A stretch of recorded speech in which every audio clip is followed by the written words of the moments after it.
travelling with my daughter Kate.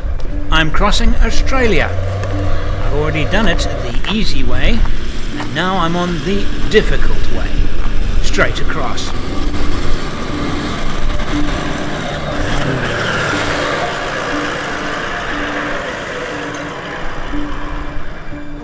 I'm Andrew St Pierre White. Join me as I share my passion for building four-wheel drive trucks and travelling to the remotest parts of the world. These videos are made possible by contributions from Patreons. Join the Patreon family now.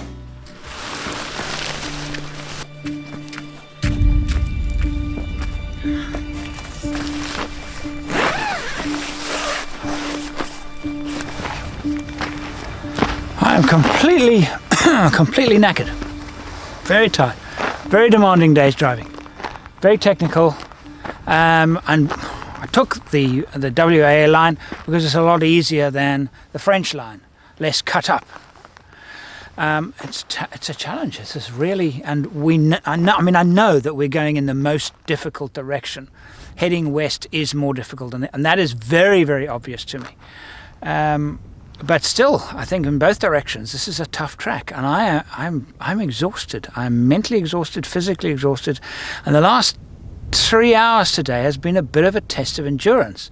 Yesterday we made about 130 kilometers, and I thought, yeah, good pace.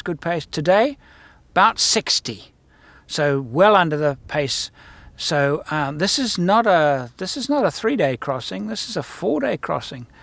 If tomorrow is day 3, there's no ways we're going to be across the Simpson by the end of tomorrow. Definitely not at this pace. So for me, it's a quick meal and it's early to bed. Still, it's a beautiful place.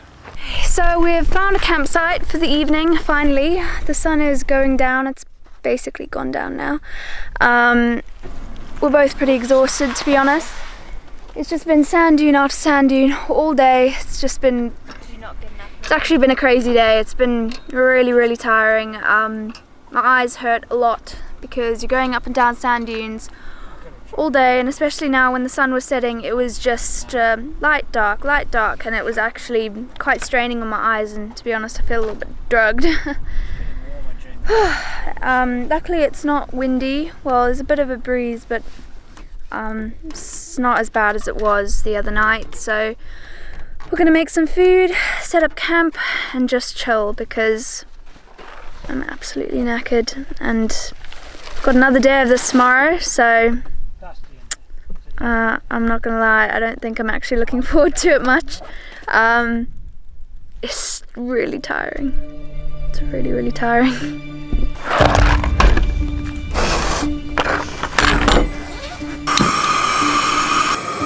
That's a lot of mushrooms for, and then plus Yeah, but they shrink. True, they do shrink. Do mushrooms.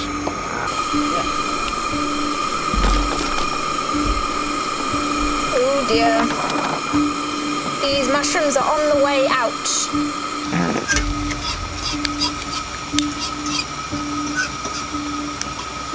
This is dinner. Very, very exciting while you eat it because it's got mushrooms in it and you never know if you're actually eating a moth, so it adds a little bit of danger.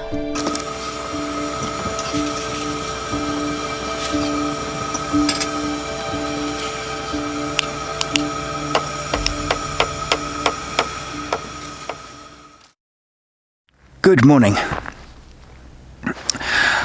I like to make my films the way I want to make them, which means to me sharing what happens. Not what I would like to happen, not what a TV production network would like to see happen. That's why I've always struggled to get my programs pre-financed. What's they say? Well, what are you going to do on day 14? I'm not sure. Day 21? Don't know. That's not good enough for them, you see. So I've always made shows as they roll and just present them as they roll. So that's what I'm doing this morning. It's very, very cold, but that's not my problem.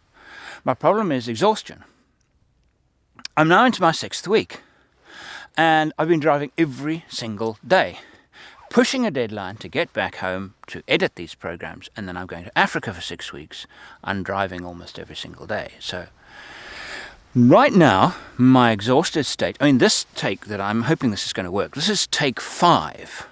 I messed it up 4 times, not because of what I was saying, it's because I plugged the microphone in the wrong thing and then I didn't turn the microphone on, etc., etc. So it's just an indication of my state of mind at this time. So, bringing you exactly as it is from this beautiful desert sunrise. Right now, the road yesterday was a test of endurance. It's difficult technical driving. I'm enjoying the driving. I'm without question enjoying the driving. But I'm finding it difficult to keep up a level of mental alertness and enjoying the moment. You know, I've always said, you know, you gotta take advantage of it's happening now and all of these important things when on these trips. I'm finding that really difficult right now because I'm so mentally tired. So anyway, I'm letting you know that now because the trip ahead, we may change it a bit to speed up the trip. And I'll let you know as I decide to do things, what I will do.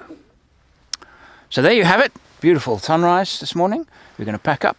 We've got a long drive. It'll be dune crossings the whole day today, I'm expecting. It's breakfast time. We've been an hour on the track, so worked up a bit of an appetite. And breakfast cereal is in there. It turns out that we are not the only ones on the track looking for their breakfasts. He needs more traction, this guy. Yeah? He needs one of those 6-wheel drive conversions. But, oh, yes, of course he is 6-wheel drive. Look at him go.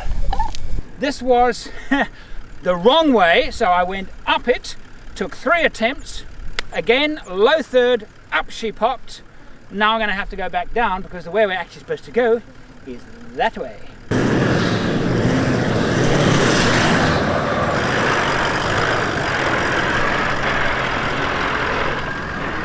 I am really loving my truck this morning. Its performance over these sand dunes and with these new tyres, just brilliant.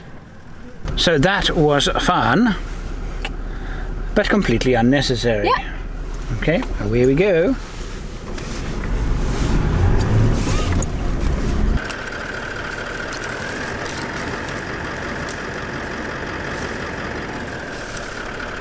This is my only in Australia moment. A desert track where the average car count is probably 2 vehicles a week and they have a speed restriction. I doubt if we've ever got to 40 in the last 3 days.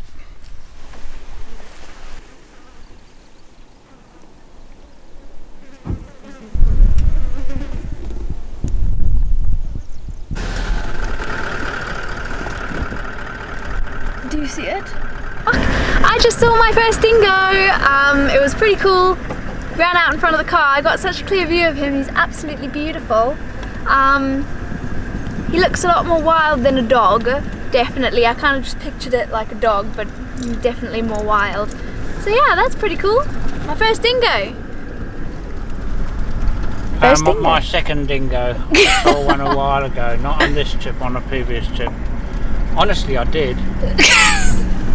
This sign demarcates the western edge of the true Simpson Desert, and all of this information, who to tell, what to take, care for the desert, safe driving, etc.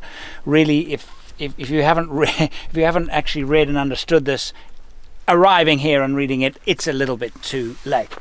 But there is no permanent water, very difficult terrain, and people, I suppose, occasionally will foolishly just tackle it in an ordinary vehicle with no water and things like that. No backup in the case of something going wrong. So anyway, that's the first desert crossing that Kate has done in Australia. Why are you sitting on the rock? I'm taking an Instagram photo. It's a pretty big deal for her. And we're now here, and we're going to be heading off westerly, continuing west, and our next major stop will be the symbol of the outback.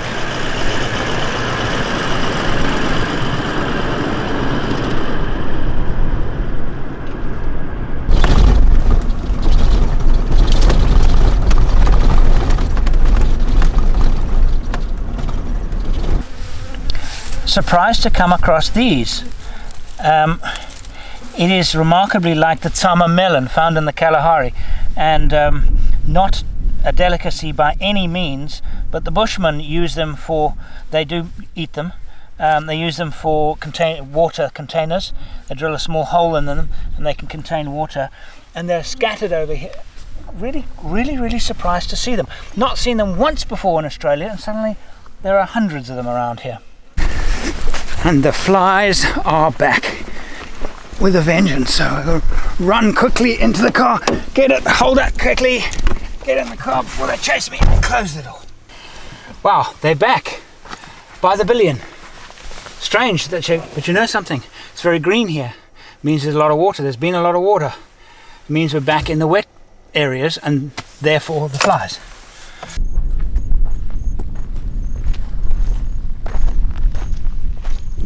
More evidence of the late rains. While this is the first standing water we've seen for 3 days, it's very salty and not palatable. So that's a beautiful place. Just there's opportunities for photography here are just extraordinary if you can just live without the flies. And interestingly, you get out of the cars, first 5 minutes, not a fly, not a single fly. After 10 minutes, they send little messages, or coded messages to their buddies, and they all descend like a squadron of bombers. What? Why? Like a squadron of bombers. Giving me flashbacks. Stop. So the secret is to get into the car without letting 1,000 flies in, and that's not easy. And we have been trying to perfect it for the last few days, and I'm pleased to say that we've got absolutely nowhere. And the worst is when they go in your mouth. Okay, so now shake it around the camera, shake it around, and climb in as quickly as possible, and then close the door. That's a record. We've only left 30 flies in. We're getting better at this.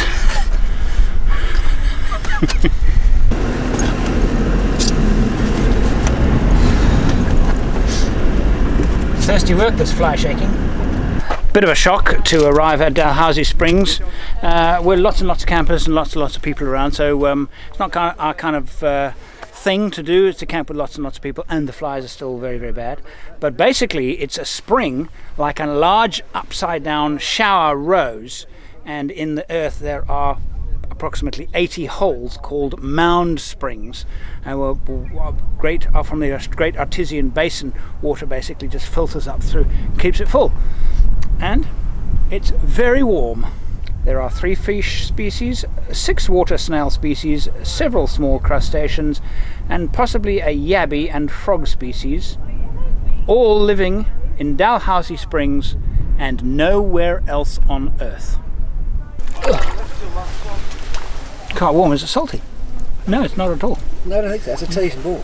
Not even tiny bit salty. I'll put that up there and I'll give it away back. You want me to take it from you? Yeah, put it up there. I just put some water. Hey, your beer's a bit warm. That's water. I put the water in so it won't blow away. So I can get it back again when I come back. It's warm. Very warm.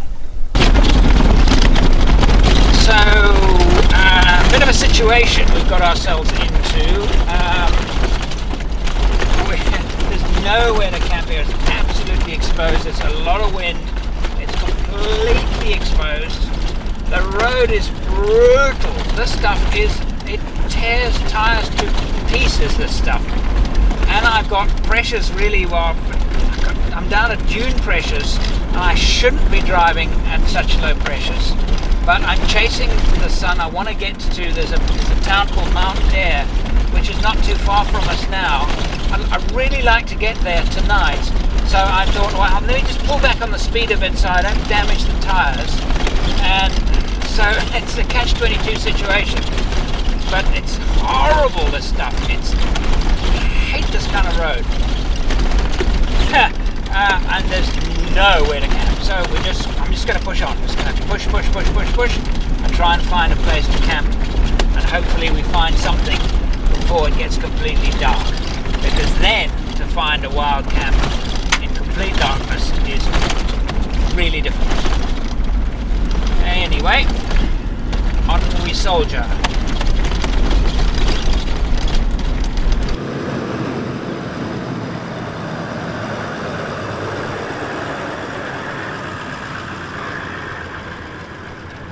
Ah, at last we've reached Mount Dare. But it turns out it's not what we expected at all. We're just picking out a spot to put the car, getting it level. This place is pretty cool. I love places like this. We thought it would be a town. It's not a town, it's a hotel, it's a camping ground and a little, I don't know if you can even call it a pub. Mount Dare is, we thought it would have a town, we thought it would have all of these other things because there were signs saying Mount Dare Hotel. Must be a town. No, it isn't. It's a hotel. That's all it is. It's a hotel with camping ground. Anyway, that's where we're here, and we're going to eat out tonight. Mount Dare is just that. A hotel, bar, restaurant, fuel stop, and campground in the middle of nowhere. This is what you call an out-of-the-way place. The middle of nowhere. That description doesn't do this place justice. Basically what I sold it to. This beer, for example, is from a local microbrewery. Local, in this part of the world, local means within 1,000 miles. How's that? That's nice. Huh? Makes me most frustrated. We expose the brickwork. Cheers, me dears. Very nice. I do trust that the fish was caught this morning. It was fresh. I caught it myself. Went out Yourself. early. Yes. You're such a friend. Thank you very much. He's been planning that since we got here. I cannot begin to explain how good it feels not to be eating pasta. Beats your camp the camp cooking. I told you not to insult my cooking. You're going to find a big green one. Say that rather loud. We're being stared at. So you met 3 different people that know you today. 3 different people that know me today. Yes, that is true. Strangers just driving past, stopping us, waving us down. Hey! It's quite nice, I guess. But I'll tell you something. I didn't expect this. What, a really nice meal like this This tonight? is good. Yeah. It's a really nice meal. Oh, it was very good. Very good indeed. Thank you. Thank you. You're Andrew, right? Yes, I am. Seen lots of your YouTube videos. Oh, right. Yeah. Nice of you to Didn't know you were notice. coming through here. Yeah, we've just crossed the Simpson. That was fantastic. Okay. Loved it. Loved every minute of it. All right. And you're camping tonight? Camping here tonight, yeah. Yeah. Good. Thank you. Can I join you for a beer later on? Absolutely. All right. Are you staying a bit longer? I'll stay here a little longer. Yeah, join us. Sure. Thank you. This is authentic outback hospitality. There's nothing presumptuous, there's nothing forced, it's not for the tourist. Because the ordinary tourist doesn't get this far into the outback. And that is why these places are so worth visiting. Because they themselves are, the buildings, the walls have character. And it's unique to Australia. And I mean, every country has their own, but the Australian flavour is very pungent, if you know what I mean. We have quite a busy morning ahead. We have a 7-hour drive today, and we're going to go find our way to Uluru, Ayers Rock, the most famous single landmark of the outback. So I've got to get the tyres up to gravel road pressures. We've been driving up to now at sand dune pressures, down with the flag and sort out stuff. And before I leave Mount Dare, I want to leave something behind. The reason why we were able to continue our trip was actually thanks to the Flying Doctor Service. Because if I hadn't found a cure solution for my eye infection, I would have not headed out to the desert. The fact is that places like this could not possibly exist without the Royal Australian Flying Doctor Service. I'm going to leave something here in my small way of saying thank you to them. The idea is a $50 donation to the Flying Doctor Service gives you the privilege of hanging your t-shirt at the Mount Dare Hotel.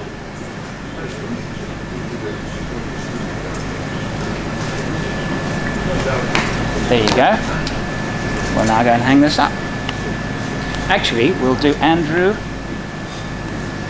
and Kate.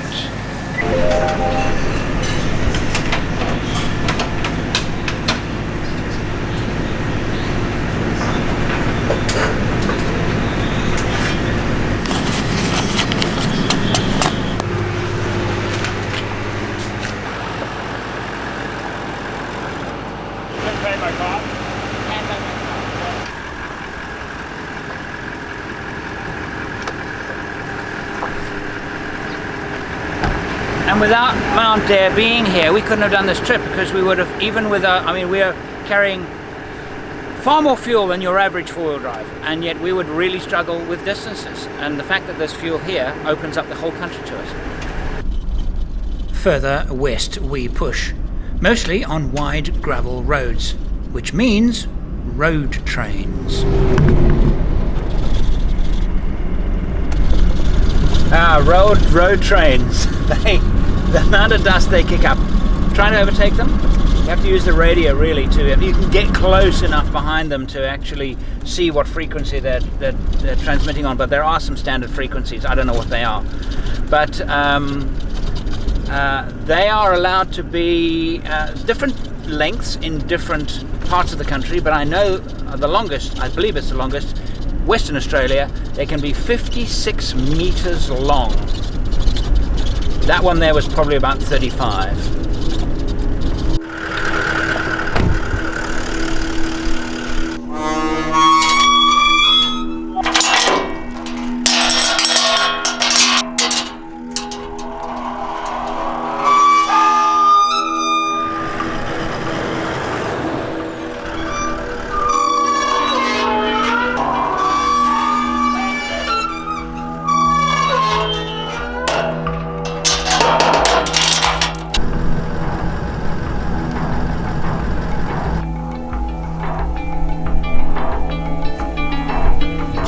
This is a halfway point in our journey. This is the exact, precise halfway point, geographical centre of mainland Australia. It's called the Lambert Centre, and I owned a mapping business, and I remember poring over maps and working with maps and looking at the Lamberts. The word Lambert, the name Lambert, came up again and again and again in cartography, in spherical map projections, projecting a spherical Earth onto a flat sheet of paper. He was a giant amongst cartographers, and this is a plaque commemorating Dr. Bruce Philip Lambert, OBE, 1912 to 1992. Thoughts, real rural. I'll write real surreal. How about real surreal? Real.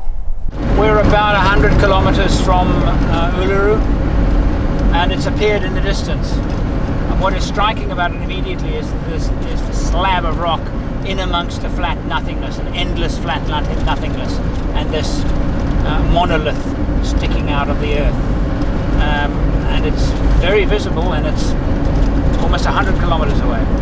It's really something.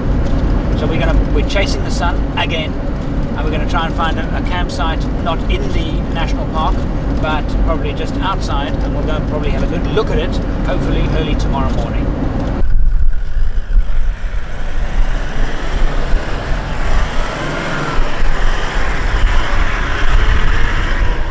We've pushed on all day, and pretty exhausted, we found to our delight a secluded spot on a sand dune. In the distance, we can see Uluru. This is perfect. What a beautiful campsite.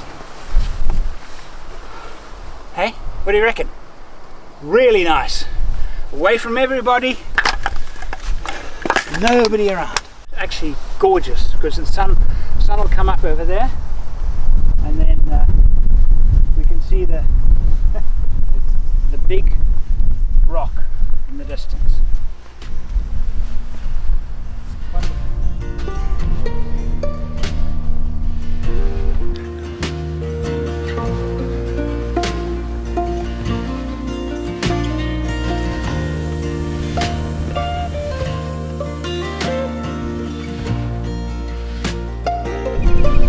I'm crossing the continent of Australia with my daughter Kate, and we are getting close to the finish line.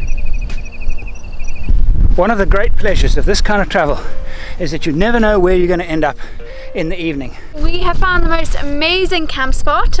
We can literally see Ayers Rock from here. Pretty fantastic, seeing as we were on a tar road not minutes ago and we had no idea where we were going to camp, and we just found this absolute gem. The shadow of the Earth over its own atmosphere is that dark line you see above the horizon. The sun gone down, the ancient peaks and this ancient landscape. It's just something else, and it's what draws me to this again and again and again. And moments like this, hey, the unexpected proves to be spectacular in every respect. Now I remember why I do this. Now I remember. This.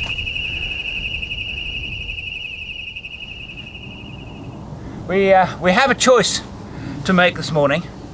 One of my plans was to continue from this point along a fairly straight line, continuing west to complete my journey crossing Australia.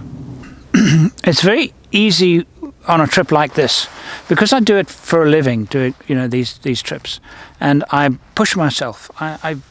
It's easy to forget that I'm here. I'm right now in the desert, and I'm enjoying this fantastic experience. And it's easy for me to kind of, want to kind of complete it quickly, because what I'm trying to say is that on this particular journey, and I bit off a little bit more than I can chew. That means right now another 8 or 9 days of rough corrugated bush track. The alternative is to take the road south and then head west along the coastal route, the same road as I took on my way from Perth to Melbourne. I'll let you into a secret. I've actually already completed the journey. I've been to Steep Point, which is the furthest most point in Western Australia. I've already been there. I've already done that trip. My question is, will I actually enjoy another 8 days of rugged, rough bush track? And the flies are very bad. So, should I do that, or should I actually now take the coastal road and show Kate something that I thought was, it is one of the great spectacles. You have to see it if you visit Australia, and that is the continental shelf on the Great Australian Bight. It's right there. You stand on the edge of it, and the Indian Ocean, this massive ocean is right there. It's spectacular. It's something that I really want to show her. Which of those two routes should I take? We'll make that decision during the day. But first, it's time to go. But my immediate concern is the state of the sand. Will it be too soft for me to drive straight out? Right, I don't want to have to let down the tyres just to travel 5 car lengths. So we're going to try and get up here with the hard tyres. I've warmed up the engine. I don't normally warm up the engine more than 30 seconds. But I have, because I'm going to need full power. Otherwise, if this doesn't work, we have to let tyres down.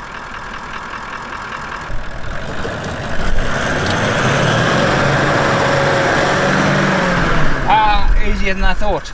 Last night it was much more difficult.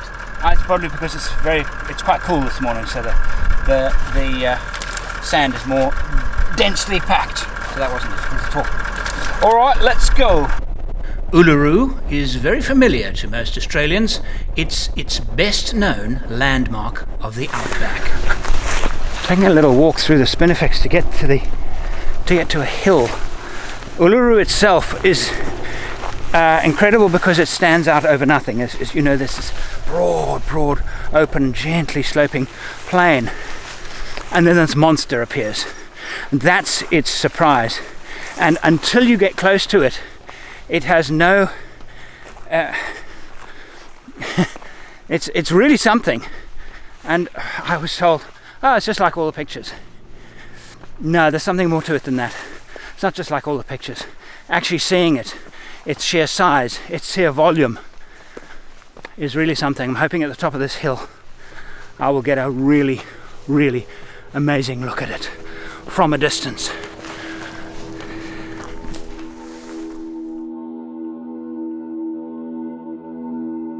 Taking second place only to Sydney Harbour Bridge in the Opera House, Uluru is outback Australia's iconic landmark, which of course makes it immensely popular with tourists, about 250,000 of which visit every year.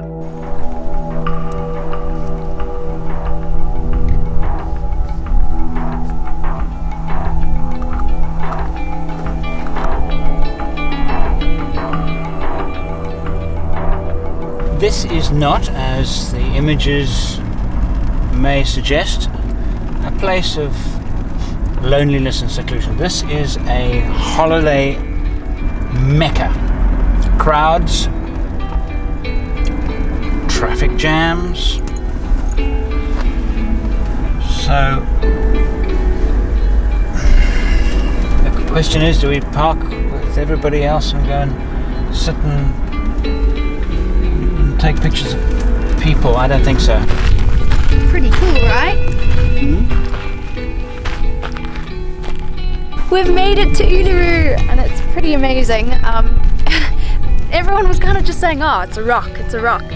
It is so much more than just a rock. It's just sensational. It's easy to see why this is such a popular tourist attraction. Its size, it is so imposing. And the bush around it is so beautiful. You know, a lot of Australia is very bland, grey, reddish, you know, not particularly interesting bush. This is beautiful landscape. And you see the image there, just the trees, grass, trees, and nothing but rock, no sky, no nothing, just the shape of the rock. No, true. Are you rolling? Yes. One thing about Uluru that I have felt, though, that it is very similar in so many ways to a place called Tsidilo in northwestern Botswana.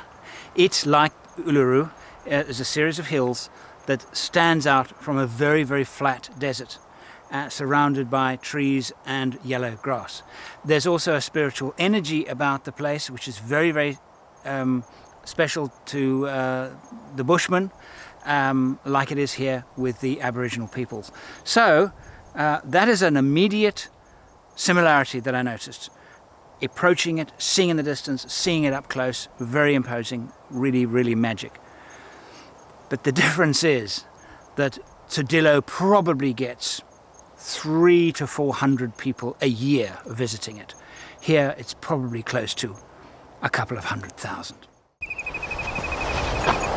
How are we going to do this? Break it to them gently. Break it to them gently? Yes. All right, we've decided that in fact we're not going to continue on the straight line across Australia, and that we're actually going to head south and stay on the main roads. So instead of 8 days of bush track and fairly dull bush, not particularly interesting part of Australia, to show you the southern bight, the great bight of Australia and the coastline instead. The last part of the trip, which is from Mikahara to Steep Point, I have already done. In the interests of time, because I'm going to Africa this year, I had to actually do as much as I possibly could before starting this expedition, and so I drove that section in this vehicle and I did it solo. So from this point on, you'll see bits and pieces of our continued journey down south and then west, and then from the point of Mikahara you will see my journey, solo journey, to the westernmost point in Australia. And I need to tell you right now that the flies then were as bad as they are now. Well, there is our little campsite for tonight, and we found it in the typical Australian way. The sun starts to set and you slow down, you look for a track, and in anywhere but the farming areas, New South Wales and parts of Victoria, most of the rest of the country, you can find a track and it leads you to a spot like this. We're between the road that side, the railway line is not far away. That railway line goes up to Alice Springs and down to Adelaide, described by the Sydney Morning Herald as the railway line from nowhere to nowhere. Anyway, that's our little camp for this evening. As you can see, we were both too tired to have a nice fire. I think we both retired at about 8, maybe even before then. No pudding, just supper and to bed. Wow, this is amazing the way We've taken a shortcut, about 380 kilometres of remote gravel road. We reckon it'll save us about 6 hours and be far more interesting than staying on the asphalt. And we were right. This is almost pure salt.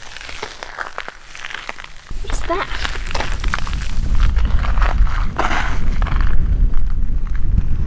Listen, you hear that? Absolutely nothing. I can hear the blood being pumped through my ears and my knees. That's how quiet it is. I can actually hear the blood being pumped through my knees. Oh. This is the Great Australian Bight National Park that I visited 6 weeks ago. That's insane! Literally on the edge of Australia.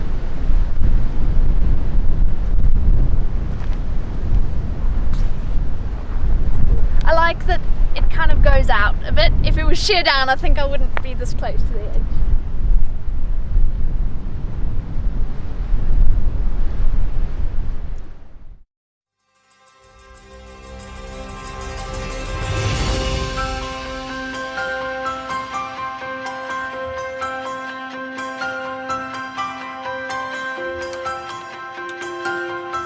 So I pulled over for the night. Flies here are bad. Must be near a cattle area. But then again, I'm actually told it doesn't matter if you're near a cattle area or not. The flies can be bad. They are bad. I've had to do this talk to camera inside the car this morning.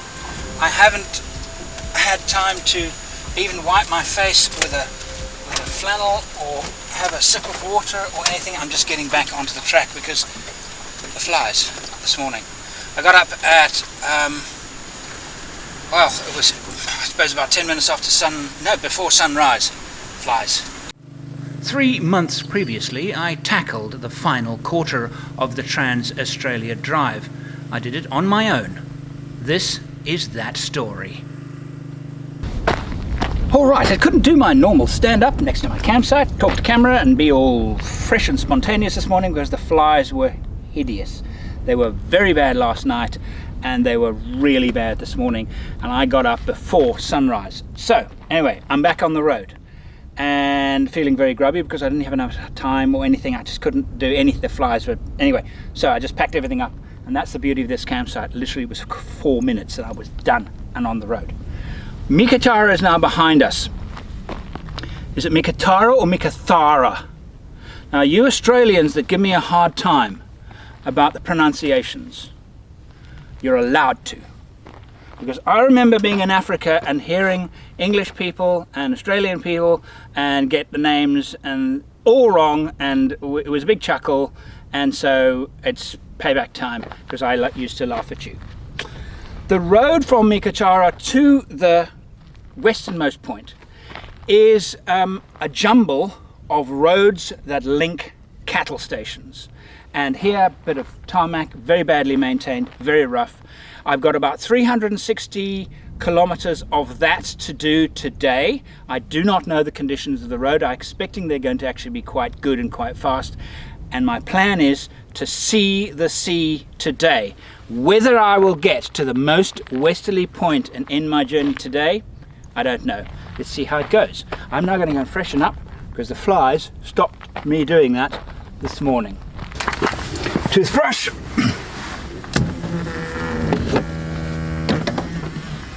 My phone's ringing.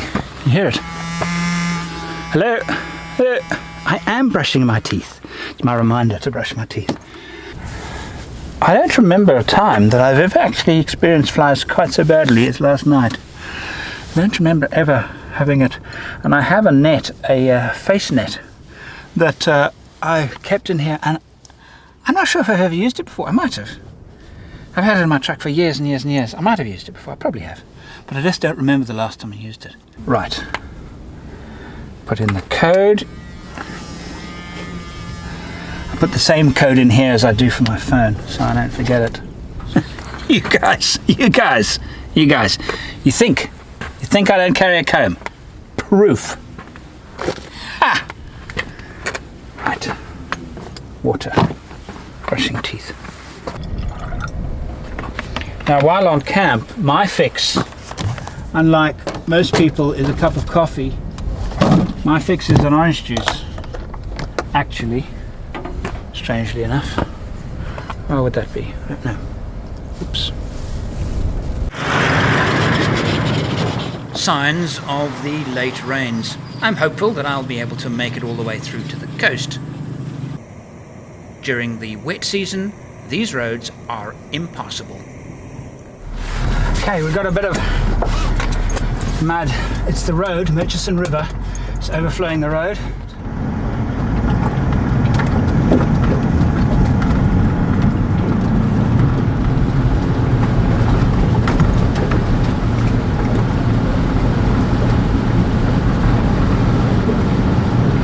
Drop here.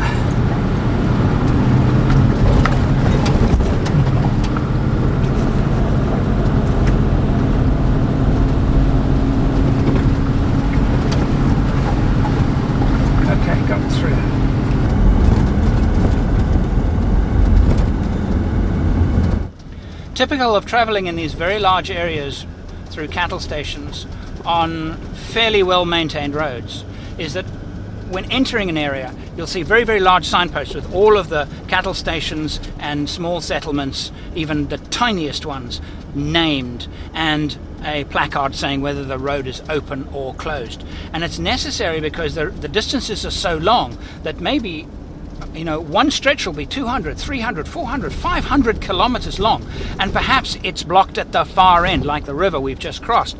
At the far end you've got, you know, 400 kilometers behind you, and now the road is closed and you have to go back that same 400 kilometers. Maybe you don't have the fuel. So it's a very, very necessary service, and I'm grateful for it because so far the roads have said we're all open, therefore I'm pretty confident that I'm going to get there without having a problem. I have to rest. I've been at the wheel now for close to 4 hours. It is 38 degrees outside. And the reason why I guess I'm not taking nearly as many breaks as I would normally take is because of the flies. But I just have to get out of the car. The beautiful sky, fair weather cumulus clouds, nice gliding weather actually. And the road's been actually quite easy going. Bit of mud, a few water crossings, but I've actually been enjoying the drive enormously. Not long now, less than 100 kilometers to the sea. Hot. While I will remember this as this fantastic last stretch towards the west coast, I will remember it more for the flies than anything else. I'm getting a stiff back. I've got nobody to give me a massage or anything. Just been sitting in the car for so long now, it's getting a bit on me. Okay, after it's exactly 12 hours since I left my little campsite this morning. I left in a big hurry because of the flies, and I finally now understand this place, because it was just road after road after road, turning, and not a lot, and suddenly the landscape has just opened up. And so here we are in a proposed Edelland National Park, and well, I'm actually pretty excited to be here. Lowering tire pressures, and well, there's the map, and we are here. I'm going to drive along here, and I'm going to try and find some place to camp. I better get going, otherwise it's going to get dark. I don't know where one camps. One thing is for sure, there is no escaping the wind for me tonight. It is really blowing very, very hard. So that's not going to happen. But is this a good place to camp? It's exposed, yes, but it's beautiful. I can't go to the designated campsite. That's, I reckon, 2 hours from where I am now. I don't think it's less than that. So I do have time, and I'm going to make use of it to maybe find a better campsite, but this is a possibility. This looks promising, and I may be shielded from the wind. I found a place. The only blemish is that there's a pump over there that I can hear the noise from. I am shielded from the wind a little bit, but not much. Hopefully the wind will die down a little bit. But the vehicle's actually very comfortable. It's the beauty of it, actually. Even with this really quite strong wind, I can be completely protected. The noise from the pump is disturbing. As long as the wind doesn't shift, it shouldn't be too bothersome. So tomorrow I'll definitely see the furthest most westerly point. These are tidal inlets that run right down next to this. Is basically a peninsula, and the furthest west point is from where I'm standing now in that direction over there. It's probably, my guess would be, an hour and a half drive. We'll go there tomorrow morning, and we'll call it a day. Right, my evening meal is on. The wind is still quite strong, so I'm cooking here instead of on the side of the vehicle where I normally cook. What have I done today? Woke up at about 5:30ish, where we were by 5:45. I'd left the campsite because of all the flies. They woke up as early as I did. The day, quite rough roads, some quite good roads, good navigation, lots of turns, lots of, constantly checking where I was and how the day was going. Hit pretty high temperatures, hit 38 today, very high temperatures, and cooled dramatically as I came down to the coast. This piece here was really a lot of unknown. The maps didn't give me much information. Nice drive though, and kind of almost a last minute campsite. I like to start looking for a campsite at about 5 o'clock. This one I found at, in fact it was after 6. Good morning. Terrible night. Well, this is where I ended up last night. As you can see, not the same place where I went to sleep. About 3 o'clock in the morning I finally got to sleep, and I'm in a different place because the wind veered. The noise from the generator across the water became so loud, woke me up. That was sleep gone. So then I moved to find another place. After driving along the track in the middle of the night, found another place, pointed the car into wind, except I was in the teeth of the wind, and it was blowing gale force. So the whole vehicle was rocking. So I packed it away again, and eventually ended up here, and woken this morning with an acute neck pain. I don't have any anti-inflammatories with me, and so I've got to endure the day with quite a painful neck. I'm just going to try and not think about it. And today, of course, is our last day, because we will see and reach the most westerly point on the Australian mainland. That's going to be pretty exciting. The wind is still blowing very hard. I think it's very unlikely that I'm going to be able to fly the drone, because that would have been magnificent to fly the drone. So I just have to live with it, really, won't I? Such a contrast to Byron Bay that is so well developed, and they celebrate the fact that it's the easternmost point of the mainland, and here it's just a dirt track. But what I did do is have a nice shower last night and feeling a little bit refreshed this morning, and I've let my tyres down to 18 psi. It's the final few kilometres of my expedition to cross the continent of Australia. The diversity of Australia's coastline never ceases to amaze me.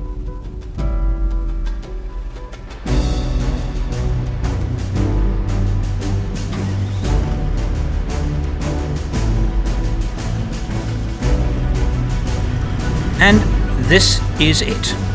Steep Point, Western Australia.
So this is the most western piece of land here,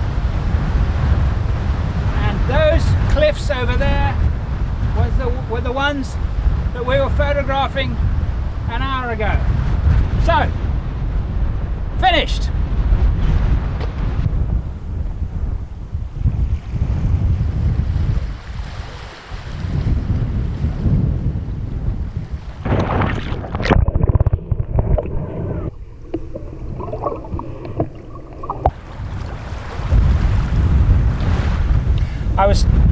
I was told when I checked in and I asked for a campsite, she said to me, "You're very lucky, because had this been between April and October," she said, it's basically booked up. People book some of the campsites a year in advance, particularly at Steep Point, where there's an amazing fishing spot, fishing off the rocks. And these ones here, I was very lucky. She told me that she had a spot for me tonight. But if you're going to come here, you have to book well in advance. And I want to bring my family here. And you know something? I'm actually going to ask for this very camping spot because it is so secluded. The rest of the camping, this is the last camping spot. All of the others are far from me. Basically, got this entire spot to myself.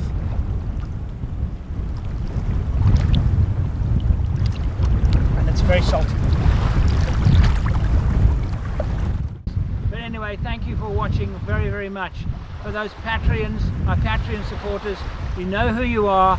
You are the guys that makes this all possible. Thank you, really, from the bottom of my heart.